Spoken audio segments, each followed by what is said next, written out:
The rain drummed against the bedroom window as Marcus sat on the edge of their bed, his phone face up on the nightstand. The screen had gone dark minutes ago, but the messages were burned into his memory. 3 months of messages. 3 months of lies. Sarah stood in the doorway, mascara streaking down her cheeks like war paint from a battle she'd already lost.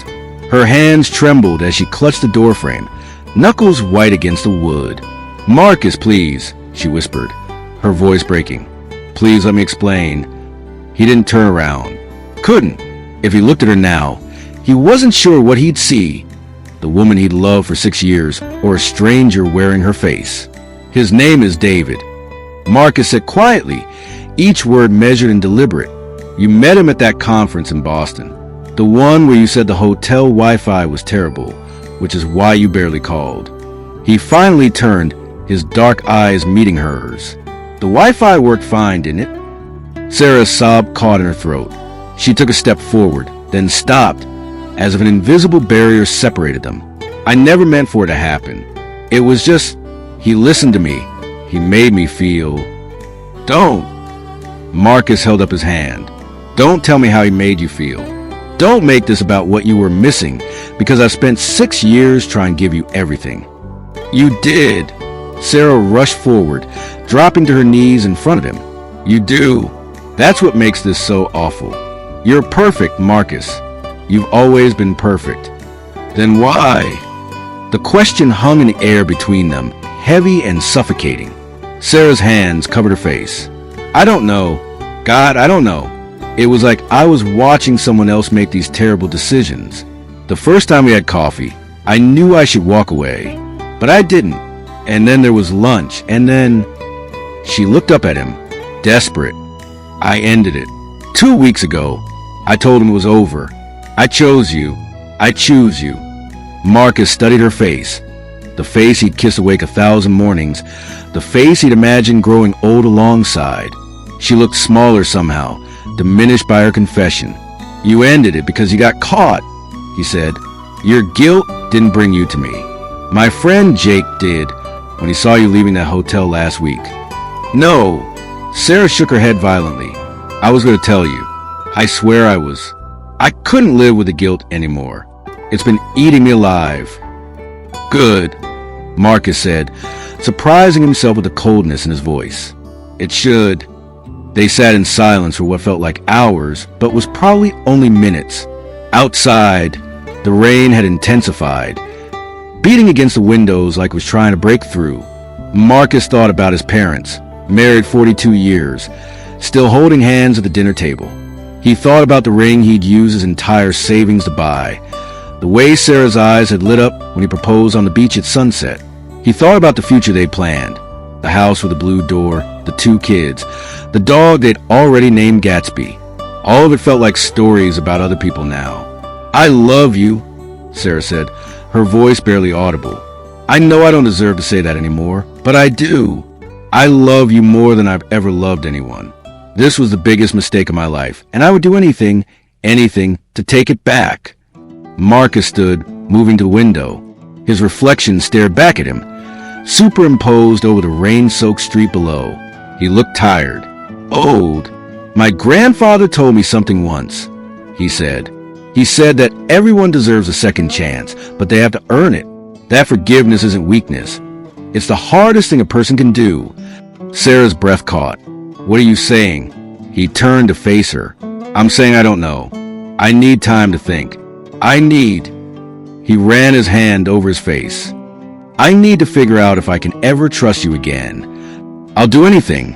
Sarah stood, hope flickering in her eyes. "Therapy, couples counseling, whatever it takes. I'll earn your trust back. I promise." Marcus nodded slowly, but something in his chest had already begun to calcify. Trust, once shattered, left sharp edges everywhere. He wondered if they'd spend the rest of their lives carefully stepping around the pieces. 3 weeks passed before Marcus moved back into their apartment. He'd spent the time at his brother's place, ignoring most of Sarah's calls and responding to her texts with single-word answers. The space had been necessary. He needed to decide if forgiveness was even possible, or if he was just too afraid of starting over to walk away. Sarah had transformed their home in his absence. The bedroom had been repainted from beige to a soft blue. Fresh flowers sat on every surface. She removed everything that might remind them of Boston, of David, of her betrayal. It was as if she was trying to erase the past through sheer force of will and interior decorating. "Welcome home," she said when he arrived, her smile nervous and eager. She'd lost weight. He noticed. Dark circles shadowed her eyes despite the makeup she'd carefully applied. "Thanks." Marcus set his bag down by the door, feeling like a guest in his own home. They moved around each other carefully those first few days, polite as strangers. Sarah had enrolled him in couples therapy with Dr. Patricia Chun, a silver-haired woman with kind eyes and an unsettling ability to see through their carefully constructed responses. Twice a week, they sat on Dr. Chen's cream-colored couch and excavated the rubble of their relationship. Trust is rebuilt through consistent action over time, Dr. Chen told them during their fourth session. "Sarah, you need to be completely transparent. Marcus, you need to communicate when you're struggling instead of shutting down." Sarah had nodded eagerly, pulling out her phone. "Look," she said to Marcus, "I deleted all my social media. I gave you my passwords. I installed that app that tracks my location. You can check whenever you want." Marcus had stared at the phone like it was a coiled snake. "I don't want to be the guy who tracks his girlfriend." "Wife," Sarah corrected softly. "I'm still your wife." The word felt strange. Wife. Wives didn't do what Sarah had done. Or maybe they did, and he'd just been naive enough to think their marriage was special. At home, Sarah became a version of herself cranked up to 11. She cooked his favorite meals. She left notes in his lunch. She reached for his hand constantly, as if physical connection could bridge the chasm between them. Marcus let her, mostly because rejecting her seemed cruel, but his hand never quite relaxed in hers. 2 months after his return, they were having dinner when Sarah's phone buzzed. Marcus's entire body tensed, that Pavlovian response he developed to the sound. Sarah saw his reaction and immediately turned the phone face up between them. "It's just my mom," she said, showing him the screen. "See? I told you, complete transparency." "I know," Marcus said, hating himself for the spike of suspicion that had shot through him. This was what their life was now. Constant vigilance.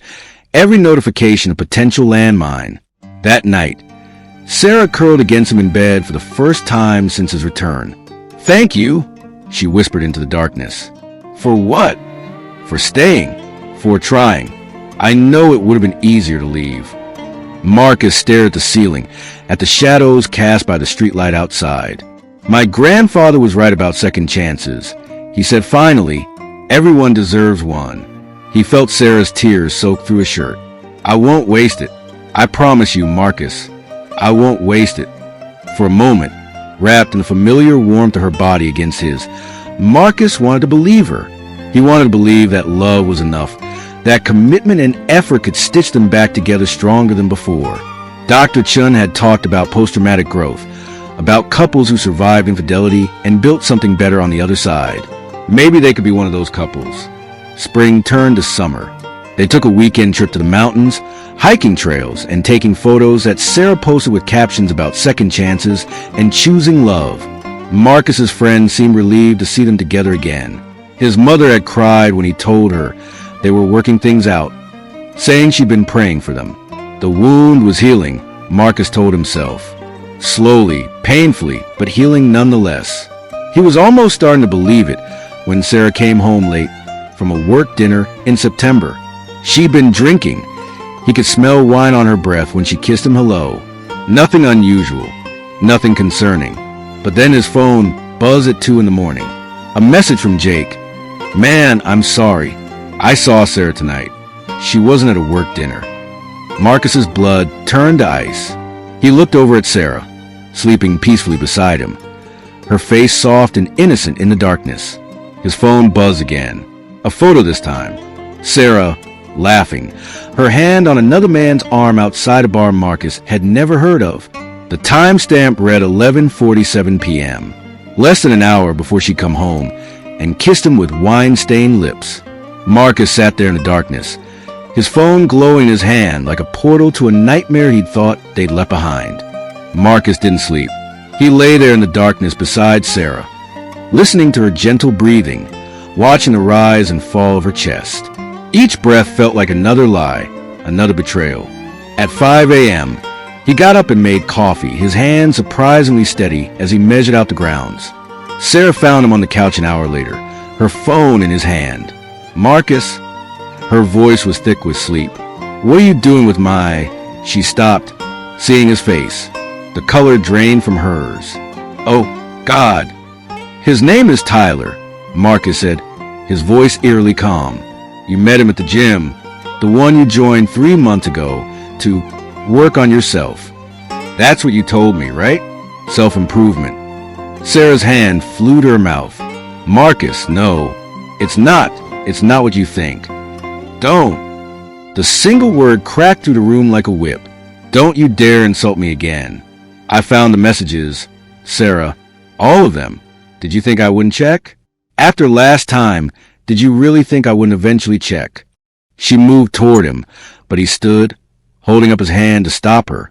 "You deleted the app that tracked your location 2 months ago. You said it made you feel like I didn't trust you, and like an idiot, I felt guilty. I felt guilty for not trusting you enough. Please, let me explain. You've been seeing him for 4 months. Marcus's voice was hollow now, scraped clean of emotion. 4 months, Sarah. We were in therapy. We were working on us. You looked me in the eye every single day and lied. When did you become someone who could do that?" Sarah collapsed onto the chair, her whole body shaking. "I'm confused," she sobbed. "I'm so confused, Marcus. I love you, I do, but something's wrong with me. Something's broken inside me, and I don't know how to fix it." "You're confused," he repeated, the words bitter on his tongue. "That's your explanation? You're confused."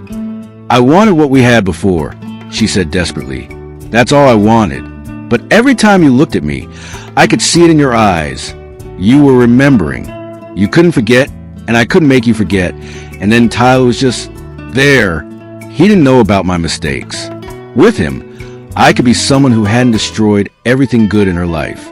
Marcus set her phone down on the coffee table with deliberate care.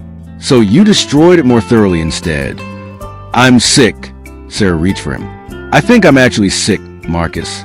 Maybe it's sex addiction or commitment issues or—" "Stop." His voice was quiet but final. "Just stop. You're not sick, Sarah. You're selfish. There's a difference." He walked into their bedroom and pulled his suitcase from the closet. Sarah followed, grabbing his arm. "Where are you going? Please, we can call Dr. Chun. We can—" "There is no we anymore." Marcus pulled his arm free, began throwing clothes into the suitcase. "I gave you a second chance. I gave you everything I had, and you threw it away for someone you met at a gym. I'll end it." Sarah was frantic now, pulling clothes back out as fast as he packed them. "I'll never see him again. I'll quit the gym. I'll do whatever you want." "You'll end it," Marcus repeated, a harsh laugh escaping. "Like you ended it with David? You told me you chose me, Sarah. You looked me in the eye and said you chose me. I do choose you." "No." Marcus zipped the suitcase. "You choose yourself. Every single time, you choose yourself. And I'm done coming in second place in my own marriage." Sarah grabbed his face, forcing him to look at her. "I love you. Please, Marcus. I'm emotionally lost, but I love you. Doesn't that mean anything?" He gently removed her hands. "It means you don't understand what love is. Love isn't a feeling you have between betrayals. It's a choice you make every single day. And you chose wrong. Twice. Where will you go? Away from you." He picked up his suitcase. "That's all that matters. When will you be back?" Marcus stopped at the door, his back to her. "I won't." "Don't say that." Sarah's voice cracked. "Please don't say that. We can survive this. We survived it before." He turned to look at her one last time. She was a mess. Tears streaming down her face, hair wild, wearing the old college t-shirt it is that she slept in. He'd loved her so much once. The realization that he might still love her, even now, even after this, made him feel physically ill. "No, Sarah, we didn't survive it before. I just hadn't finished dying yet." He walked out, closing the door on her sobs. In the hallway, he leaned against the wall, giving himself 60 seconds to fall apart. His hands shook. His chest felt compressed, like someone was standing on it. 6 years. 6 years of his life. And for what? His phone buzzed. Already, Sarah was texting. "Please come back. We can fix this. I'll prove I can change. Please." Marcus blocked her number. Then he went to his contacts and began the process of extracting her from his life like a tumor. It would hurt. It would hurt for a long time, but it would hurt less than staying. Marcus rented a small apartment across town, a one-bedroom with hardwood floors and windows that let in too much light. It was the opposite of the cave he wanted to hide in, which is exactly why he chose it. No dark corners to wallow in, no shadows to hide his grief. His brother helped him move in the few things he'd taken. A lamp, some clothes, his grandfather's watch. Everything else, the accumulated debris of 6 years together, he left behind. He didn't want furniture that remembered her touch or dishes they'd eaten from together. He wanted to start clean, even though he knew you couldn't actually scrub away history. "You doing okay?" his brother asked, setting down the last box. "No," Marcus said honestly, "but I will be." The first week was brutal. Sarah called from different numbers. Her mother's phone, her sister's, unknown numbers that he suspected were borrowed from co-workers. He blocked them all. She emailed. He set up a filter that sent her messages directly to trash. She sent letters to his office. "Marcus, please talk to me." One read, "I know I don't deserve it, but I need closure. We were together for 6 years. Doesn't that earn me at least a conversation?" He burned the letters unread after that first one. Closure was something you gave yourself, not something someone who'd hurt you owed you. His friends had questions. He gave them the minimum. It didn't work out. "I'd rather not talk about it." Most respected the boundary. A few pushed, thinking they were helping. He let those friendships fade. He couldn't stomach the idea of dissecting his failure for their entertainment. Even if they meant well, work became his refuge. He took on extra projects, volunteered for the assignments no one else wanted. His boss was concerned about burnout, but Marcus assured him he was fine. He wasn't fine, but staying busy kept his mind from wandering to dark places. 3 months after he left, Sarah showed up at his office. Security called him down, asking if he wanted them to remove her. Marcus looked through the glass doors at her, waiting in the lobby. She'd cut her hair short, lost more weight. She looked like someone he used to know. "I'll handle it," he told security. He went out to the lobby, but didn't approach her. Just stood there, waiting for her to notice him. When she did, her face crumpled with relief. "Marcus," she rushed toward him. "Thank God. I've been trying to reach you for months." "I know. Then why won't you talk to me?" Her voice rose, drawing looks from the receptionist. "I just want to understand. I need to know if there's any chance." "There isn't. You can't even give me closure?" Marcus felt a flash of anger, hot and cleansing. "I gave you 6 years of my life. I gave you forgiveness when I should have walked away the first time. I gave you every part of myself, and you traded it for strangers in bars and gyms. I don't owe you anything, Sarah. Not closure, not conversation, not even this moment right now. So that's it." Her eyes filled with tears. "I made mistakes, and you just erased me? We had a life together." "Had," Marcus emphasized. Past tense. "You killed it. Twice. And I'm not performing CPR on a corpse anymore. I'm in therapy," Sarah said desperately. "Real therapy, Marcus. I'm working on myself.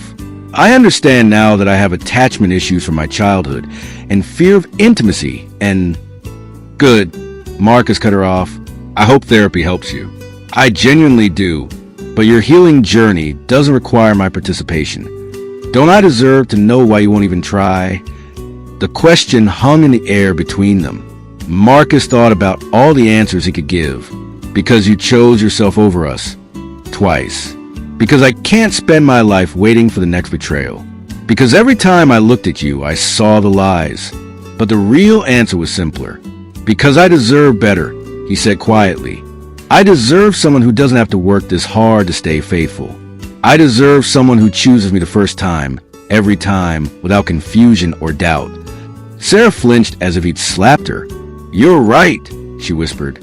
"You do deserve better. I just wish I could have been that person for you." "So do I." He turned and walked back into his office building, not looking back. Security made sure Sarah left. She didn't come back after that, but the emails continued, the letters, new phone numbers trying to break through his walls. Marcus changed his number, updated his privacy settings on every platform, built himself a fortress of unavailability. He went on dates that went nowhere, had conversations that fell hollow. The women were nice, some even interesting, but he couldn't seem to open the door he'd welded shut. His therapist, because yes, he'd started seeing one too, said he was protecting himself, that it was natural to build walls after betrayal. "Just don't make them permanent," she cautioned. "Eventually, you'll need to let someone in again." Marcus nodded, but privately doubted it. Some things, once broken, stay broken. 6 months after he left, he ran into Sarah's sister at a coffee shop. Emily had always liked him, and she seemed genuinely sad to see him. "She asks about you," Emily said. "All the time. She's really struggling, Marcus." "I'm sorry to hear that." "Are you?" Emily's tone was sharper than he expected. "Because from where I'm standing, you just disappeared. Like she never mattered at all."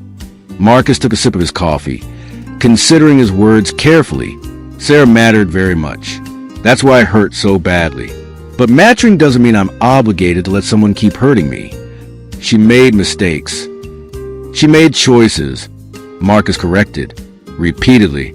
"And I'm making one too." He paid for his coffee and left Emily sitting there. 2 years had passed since Marcus walked out of that apartment. 2 years of rebuilding himself from the foundation up. He'd gotten a promotion at work, started running marathons, traveled to places he'd always wanted to see, built a life that was entirely his, untainted by shared memories or broken promises. He was at his nephew's birthday party when he met Keisha. She was a party planner, efficient and warm, with an easy laugh that made everyone around her smile. They talked while she set up balloon arches and organized chaos into celebration. She was funny, confident, present in a way that felt rare. "You're good at this," Marcus observed, watching her redirect a horde of sugar-fueled 6-year-olds with impressive skill. "I love what I do," she said simply. "Life's too short to spend it doing anything else." He asked for her number. She gave it without games or hesitation. They went for coffee, then dinner, then on a weekend trip to the coast. Keisha was straightforward in a way Marcus hadn't known he needed. When she said she'd call, she called. When she said she'd be somewhere, she was there. Simple reliability felt revolutionary. 3 months into dating, she asked about his past relationships. They were having breakfast on her balcony, the morning sun warm on their faces. "I was married," Marcus said, the words coming easier than expected. It ended badly. "She cheated. I gave her another chance. She cheated again." Keisha was quiet for a moment, her coffee mug halfway to her lips. That must have been incredibly painful. It was, for a long time. And now, Marcus considered the question honestly. "Now it's just something that happened. It shaped me, but it doesn't define me anymore." "Good." Keisha reached across the table, squeezing his hand. "Because you deserve better than carrying someone else's mistakes around." It was almost exactly what he told Sarah 2 years ago. The symmetry wasn't lost on him. That afternoon, Marcus's phone buzzed with a message from an unknown number. He almost deleted it automatically, but something made him open it. "Marcus, it's Sarah. I got a new number. Please don't block this one. I know it's been a long time, but I really need to talk to you. I'm in a better place now, and my therapist says I need closure with you to move forward. Can we meet for coffee? Just once? Please. I've been trying to reach you for 2 years. You owe me this much." Marcus stared at the message for a long moment. He could picture Sarah somewhere, phone in hand, waiting anxiously for his response.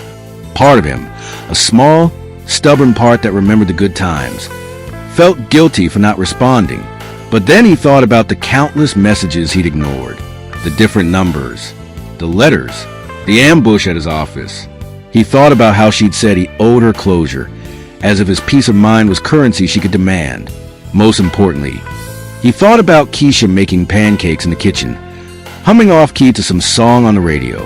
He thought about the life he'd built without constant suspicion and fear.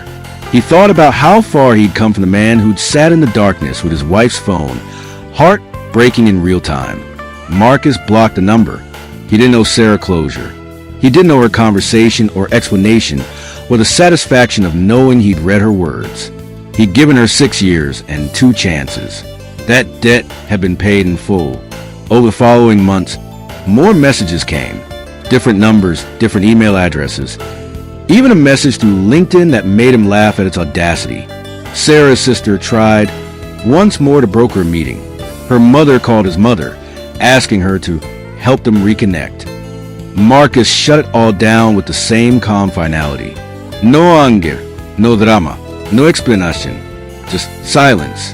The kind of complete, impenetrable silence that eventually became his own answer. A year later, Marcus proposed to Keisha on the same beach where he proposed to Sarah years before. He'd worried it would feel wrong, like he was trying to overwrite the past. But kneeling in the sand, the sunset painting the sky orange and pink, watching Keisha's eyes fill with happy tears, Marcus realized something important. This wasn't the same beach. The waves were different. The angle of the sun had changed. He was different. The past didn't own this place anymore. Yes. Keisha laughed through her tears. Yes, of course yes. They were planning the wedding when Sarah's last message came through. It was 3 lines, sent from yet another new number.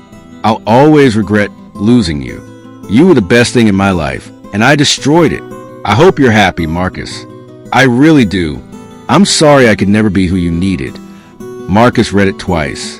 He felt something, not anger anymore, not even pity, exactly.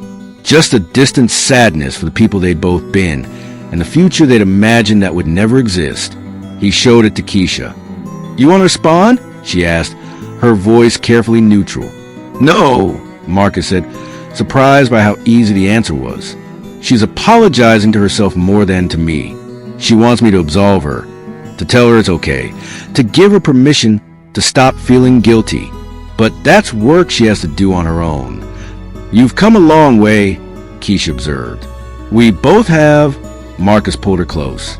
The difference is I did it by letting go. She's still holding on to something that doesn't exist anymore. He blocked the number and deleted the message. Then he and Keisha went back to planning their wedding, choosing flowers, tasting cakes, arguing good-naturedly about whether to have a DJ or a band. Marcus sometimes wondered if Sarah would ever stop trying to reach him. Maybe she would. Maybe she'd meet someone new and finally understand that closure wasn't something other people gave you. It was something you gave yourself. Maybe she'd realize that the man she'd lost wasn't the solution to her problems. She was. Or maybe she'd keep reaching out into the void, sending messages to a number that no longer existed, to a man who becomes someone new. Either way, it wasn't his problem anymore. On his wedding day, standing at the altar watching Keisha walk down the aisle in a dress that made her look like a dream made solid, Marcus's phone buzzed in his pocket. His best man looked at him questioningly. Marcus smiled and shook his head. He didn't need to check it. Whoever was could wait. This moment was his and Keisha's. No ghosts allowed. The ceremony was perfect. The reception was joyous. And when Marcus and Keisha drove away toward their honeymoon, trailing tin cans of hope behind them, he left his phone in the hotel room. They spent 2 weeks in Italy, unreachable and gloriously present with each other. When they returned, there were 17 messages from unknown numbers, all from Sarah, growing increasingly desperate, then angry, then resigned. The final one simply said, "Goodbye, Marcus. I guess you really meant it when you said you wouldn't come back." Marcus deleted them all without reading beyond the previews. Then he changed his number one final time and gave a new one only to people who mattered, people who'd earned their place in his life through consistency and care. Sarah had taught him something valuable, though she'd never meant to. You can't save someone who keeps choosing to drown. and you'll destroy yourself trying. 5 years after he walked out of that apartment, Marcus had a life he'd built intentionally. A wife who chose him every day without confusion or doubt. A career he loved. Friends who respected boundaries. A future that excited rather than terrified him. Sometimes, late at night, he wondered if Sarah had found peace. He hoped she had. But he never reached out to find out. She'd lost a man who saved her. True. But more importantly, Marcus had saved himself. And that made all the difference. The closure Sarah kept begging for wasn't his to give. It never had been. Closure wasn't a gift someone else handed you. It was a door you closed yourself from the inside when you finally decided the past had taken up enough space in your present. Marcus had closed that door years ago, and he never looked back.